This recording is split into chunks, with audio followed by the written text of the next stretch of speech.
So I'm probably going to sound and look hungover.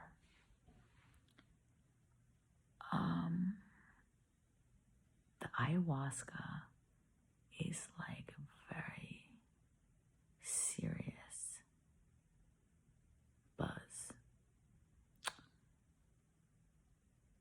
I have not been an angel when it comes to drinking alcohol. I smoked cigarettes for 30 years.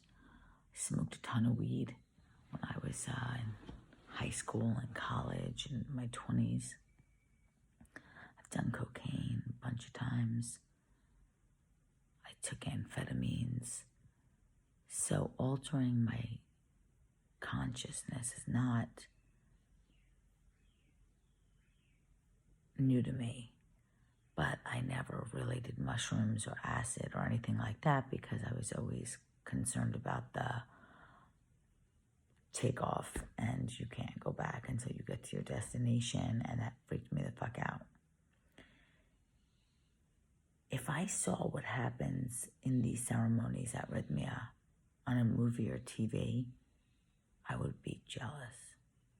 Because if you ever saw the Billions episode where they go and do ayahuasca, or on Weeds, that series, she and the Mexican boyfriend husband do ayahuasca one night, and it looks like, I don't know about for you, but to me it looked like super interesting, freaky, but like, I want some of that.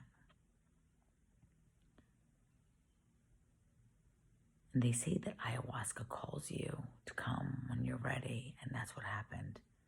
My friend sent me the link to Rythmia when I was like thinking about on 60 Minutes, and lately in the news, there's a lot of talk about psilocybin and psychedelics being used to treat things like depression and addiction. And although I'm not clinically any of those things, I always feel like there's this like inner looking for something to fix me, and I wouldn't even know what the fixing is. I don't even know what's wrong. I didn't even know what was broken. I just knew like this can't be how my life experience is supposed to be. There's got to be a way that the quality of my life, my daily existence, is different than this. Not so fucking tortured. Not so crazy. Not so emotional. Not so haphazard. Not so up and down. Life might have a whole array of experiences, but there's got to be a way even to enjoy some of it. Even my level of joy, even when I was experiencing joy, I was like, this can't be all that joy feels like. So I come here, and the ceremonies, I mean, I can't really describe them, and I'm excellent with articulating experiences. You're in this Malacca, they call it. No, Maloka. It's like a huge, cool, big room. And yoga's in the same Maloka hours after the ceremony ends. The ceremonies start at about 5:30 p.m. You go inside. There's not a queen-size mattress by any means, but it doesn't feel like a twin. It feels like a nice-size mattress per person. So the shamans come from Colombia, Brazil, Costa Rica, I guess. They look like shamans. It's fucking cool. They've got the beads. They're wearing cool clothes. They're chanting. They've got the smoke, the live instruments. They're preparing the brew. They call you up. You have a shot glass. Hold your little shot glass. They prep you for all this shit. You are not going in there blind. when you get to Rythmia, they claim that when you call to book your trip, the ayahuasca starts working on you. So when I saw that link from my friend, I didn't really get it, but I knew I'm coming. I looked at their weeks. I was supposed to go see Coldplay. Coldplay is starting a tour. They're kicking it off in San Jose, Costa Rica. I had bought a plane ticket to go without tickets to the concert. So I had already taken out that week of time. So when I never got tickets to Coldplay in Costa Rica, I got tickets to Coldplay in New York. You better believe I'm a fucking big fan. That's an experience, by the way. If you've never seen a Coldplay show, just go, even if you don't love Coldplay. So I rerouted that ticket into Liberia, which is where the airport is that's closer to Rythmia. I've been to Costa Rica a few times. I love Costa Rica. I come from New York. So I rerouted. I looked at their list of guest speakers. Iyanla Van Zandt is here. I recognized her name. I asked a few people. They're like, oh, she was on Oprah. Wasn't really familiar with her stuff, but I figured, I think she was on Hay House Radio. I used to listen to Hay House Radio. I'll go when she's there. Some weeks there was no guest speaker. Some weeks it was people I didn't recognize. So I book it. The ceremony starts. Last night was the third night in a row of ceremonies. You have all, the first night you check in, then boom, Monday, you're in ceremony. But like I said, you are not going in there unprepared. During the day, there's courses. They prepare you. All of those fears, they don't go away completely, but they manage them so you can show up to that ceremony. It's scary for everybody. I'm assuming, maybe not everybody. So I was like, you know, you hear about ayahuasca in the bucket and you're going to puke. I thought the medicine just made you sick when it first hit your system, almost like if you drank the water in Mexico. But it's not that. The medicine is pure. It's from the plants. You know, it's from the earth. It is blessed a million times over. They call it Mother Ayahuasca, the spirit of the plant medicine that is going to come in and fucking clean up your soul or the darkness around it. So the feeling sick, it's almost like when something natural comes in to light up toxic, negative illnesses, whether they're beliefs or ailments. It lights that shit up. And when it lights it up, it's almost like if you walked into a bathroom and someone just took a shit and you'd walk in and be like, whew, I can smell that. All of a sudden, it's like that, but it's a feeling and it's in your body and it'll make you want to puke, and you will puke or you won't puke. You'll just be nauseous. One night I had a headache and it was just like, whoa. Now, for me, it was slightly, I don't want to use the word torturous because come on, it's not torture. It's uncomfortable for a good hour. You're laying on your mat. I would be like fighting it or just being like, I don't like to feel sick. I don't want to feel sick. But then if you realize this is how you fucking operate, this is why your life experience is so fucking, because all the shit's in there. Breathe into it and you trust, and then they call for the second cup. I think the majority of people go up for 2. I don't think a lot of people just get 1, and I don't think the majority goes up for a 3rd. They time it. So when they call you up for the second, the first one, they call it being drunk on ayahuasca. You're like, ugh. But being drunk tends to be like a, hey, this is not like that. This is like The Walking Dead, like, ugh. But again, all good. All good. Get online, get your second cup. And they knew that the first one was about to kick in and now you just took a second. So now chances are you're like in flight. They even call the Maloka flight deck. And the next day, which is today, it's like jet lag. Like, I'm good. I'm not good. I'm good. I'm not good. Because you were fucking traveling. So, why? Not only is it worth it, I can see how you start to go in there with gratitude of like, please, give me more. What a blessing. Because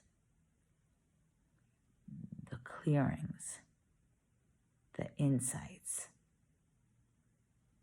they say it's like, if you ever heard before you die, you have like a life review. And some people are petrified of that. Like, I don't want to see all the shit I've done.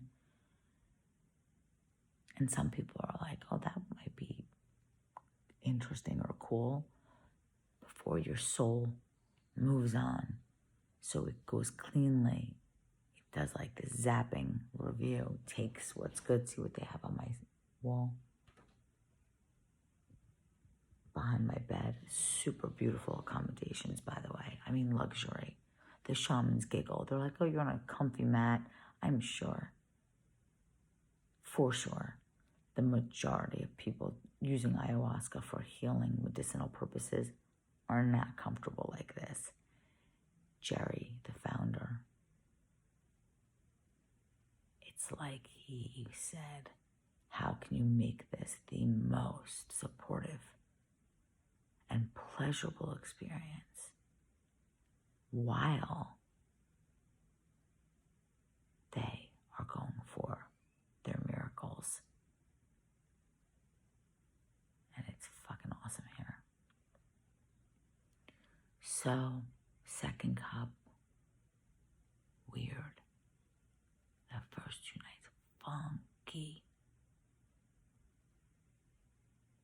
Generational shit. I'll see, maybe my dad's Greek, from a little island in Greece. I'll see that island. I'll get a sense that something might have happened. You're not really sure what, because the brain's not doing it. It's like you're feeling what she's showing you.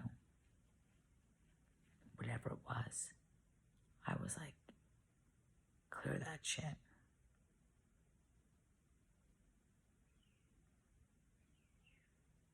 I kept going back to a vision of my nephew, who I adore and who's 6 years old,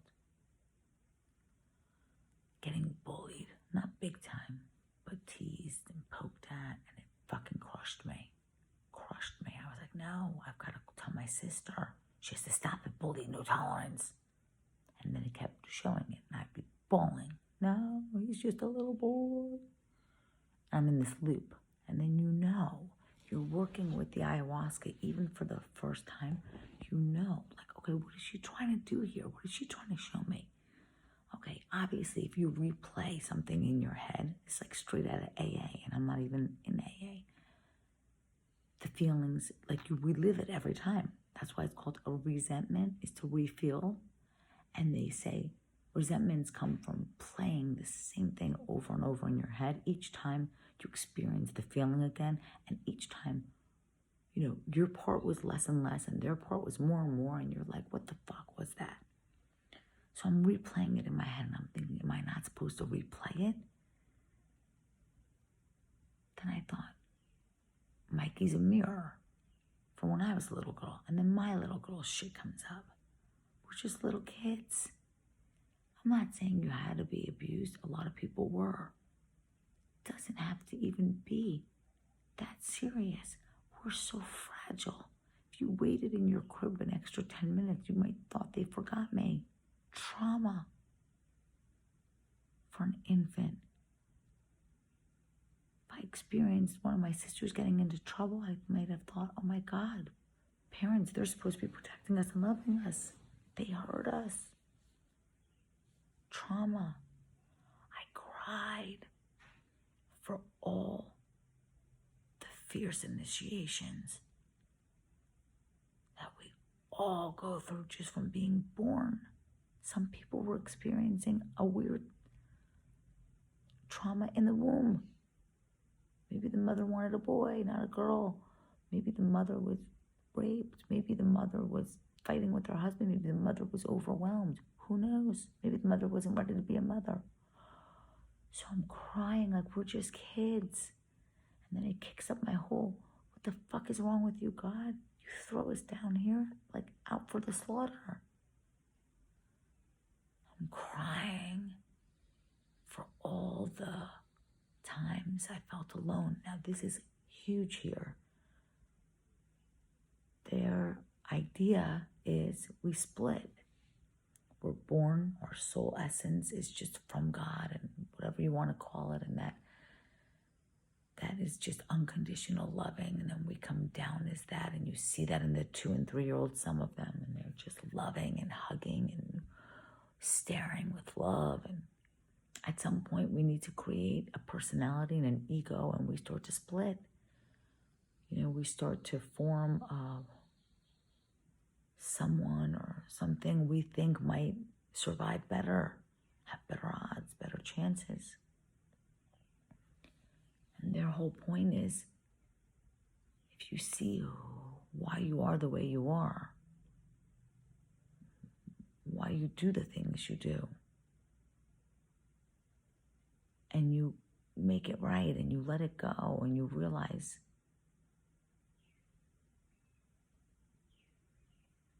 what you were when you came, what you're made of, you can merge the two. You can merge the two and heal your heart, all that kind of stuff. So I'm stuck in this, I don't trust God, and where the fuck were you? And I used to pray to you, and I was torturing myself as a kid, and I felt so alone, and I was scared. Now, I've always been chubby. Louise Hay, every spiritual thing says overeating and fat is protection. And I thought, protection from what? You'd think that I was in the war. I grew up in Manhasset, Long Island. Where's the torture? But going to school for the first time at age 5, having adults in charge of you that you don't know, you don't trust. They have the ability to, at that age, these people are responsible for whether you stay alive or dead. They don't feed you. They forget you somewhere. They hate you.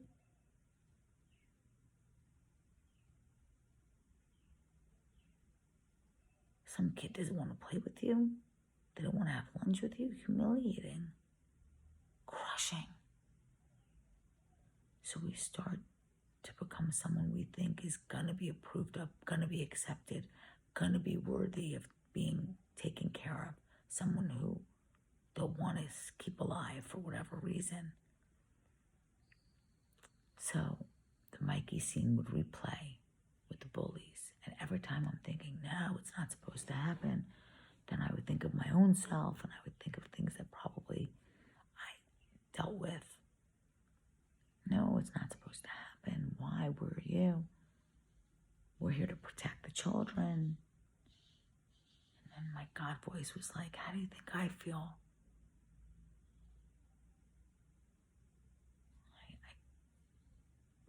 All my children, all my souls have free will. And when you guys decide to come back down here for your soul's agenda, I go with each one of you. I'm inside of each one of you. I think, yeah, but you don't do shit. You don't stop shit. Where the hell is the intervention? Then think about like the Passion of the Christ and Jesus. I was screaming that the whole movie too. What the fuck are you? I wanted to leave the theater during that movie because I thought, this is too much Mel Gibson. This is fucking torture to watch. And then I would look on the screen and see Mother Virgin Mary walking as Jesus was getting crucified. And I thought she probably wanted to leave too. She didn't think about leaving her son.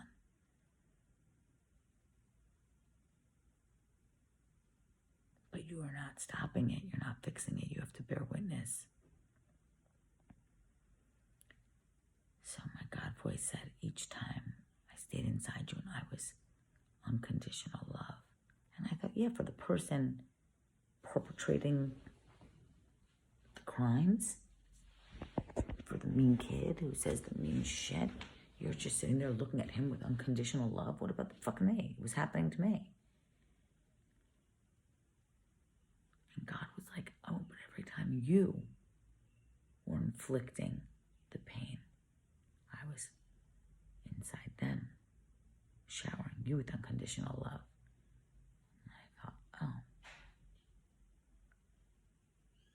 And then the Mikey scene would come back up, and I would start to think, he'll be okay.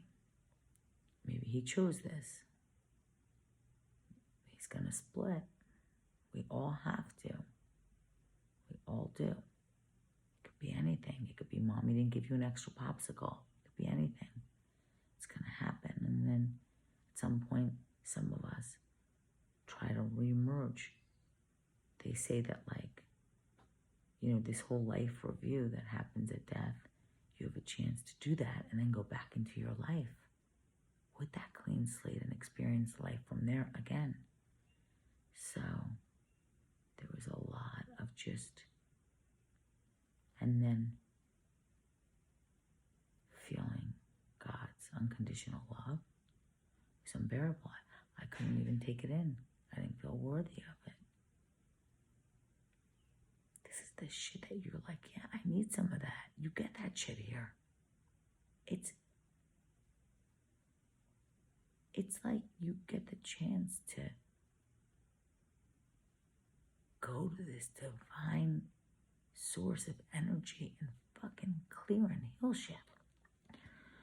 Anyway, I have to go to yoga. I don't have to go to yoga, but they have yoga at 7. I go to bed at like 3 during ceremonies. Everybody does. Some people need to sleep. I get pulled, and I don't like yoga. FYI, I'm not a yogi. I find yoga to be very annoying. But they know that you're exhausted and worn down, and you've been doing this work, so you're fucking, somebody called it an ass whooping. I'm telling you, I feel like I just flew around the world with 1 million stops and layovers. And it's like you get off the plane, you're like, oh, I'm here. But I go to the yoga because they make it. They curtail it on a daily basis for like where we're at in the program. So last night was the 3rd ceremony. You go to yoga, it's loving. They're like, breathe into your heart. Beautiful. So if you're curious about ayahuasca, I would not read about ayahuasca on Google. I did that. I got here 2 days early and stayed at a hotel. The flight was cheaper a couple of days earlier. And I started to get excited. And I was like, I'm here. And then I started to freak the fuck out. So I started Googling ayahuasca. And I was like, I am not going. I mean, I would not, me personally, show up and probably take the ayahuasca, or if I did, I'm not confident, or maybe it would be fine. Look, I don't know. But Rythmia, the only place I think they said totally medically supported. There's a medic, not because anybody ever died on an ayahuasca journey, but because if you think maybe something can happen to me, you won't be distracted by that for long because you're like, oh, there's a medic. Last night, the 3rd night, I was feeling just fucking scattered. And I went up to one of the shamans and I said, can you organize me? I'm just like, I don't know which way's up. I'm not having an easy time. Again, nothing you can't handle. But in those moments, sometimes you can handle it and sort it, and sometimes you know, go get some help. She said, come with me. And I go with her, and I start shaking and crying like I'm scared. Not of her and what she's going to do. That's what was making me feel disorganized, this fucking terror. I'm afraid of everything. I was. Nervous Nelly, the kids call on the playground in front of me. I'm like fucking freaking out. And they're running in the kitchen. All I see is edges and blood. So I sit down and she starts chanting over me and spitting shit on me. It was fucking cool. And the whole time I just felt like, is it gone? And I start crying again. And I was like, I don't know what she's doing, but please get it the fuck out of my system. I don't know if it's fear or terror or that inner turmoil when you can't just stay on a fucking diet. Or it's like, I'm going to work out. No, I'm not. I'm going to work out. No, I'm not. I'm going to quit my job. No, I'm not. Torture. Felt like she was getting rid of that. And then all of a sudden I felt calm. And I said, oh my God, thank you so much. And she said, thank you, sister. And I said, no, thank you. And she said, I'll walk you back to your mat. And I would normally be like, no. I was like, oh yeah, please walk me back to my mat. I need all the loving, nurturing I could get. She's humming and she's walking me to my mat. She put me down on my mat and I swear to God, I was like, she walked away and I was going like this, thank you. All right, I'm going to yoga. I don't want to miss it. See if it calls to you. You'll know.